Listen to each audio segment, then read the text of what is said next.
ওর পয়লা বৈশাখের ড্রেসটা কেমন হয়েছে দেখি।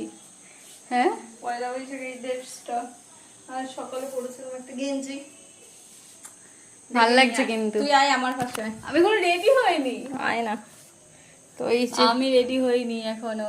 দাঁড়া বাবা, পিছাতেও তো পাচ্ছি না। এই যে এটা ওর ড্রেস আর এটা আমার ড্রেস। কাকে বেশি ভালো লাগছে? আমাকেই না কাকে বলো দেখি, কাকে? এখানে একটা আলো দিতে হবে, হ্যাঁ, নাহলে আলোটা একটু কম কম লাগছে। তো এই হচ্ছে আমাদের পয়লা বৈশাখের লুক। তো চলো, শুভ নববর্ষ। তো আমরা যেতাম না, শুধু জামাটা পরে। আমার বাবা এখনো আসেনি, আর আমরা যাচ্ছি এখন পয়লা বৈশাখ করতে, হালকাতা করতে। হ্যাঁ হালখাতা করতে। চলো, আমাদের বেশি দোকান কিছু নেই। হালকাতা নেই।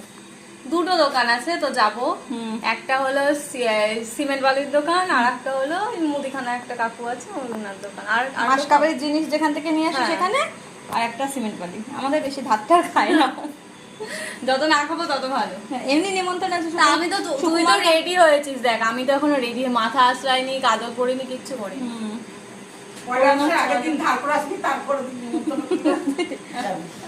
তাই হয়। তো কাকে বেশি ভালো লাগছে একটু কমেন্ট করে জানাও। অবভিয়াসলি আমাকে। কিছু ঠিক আছে। পারবো।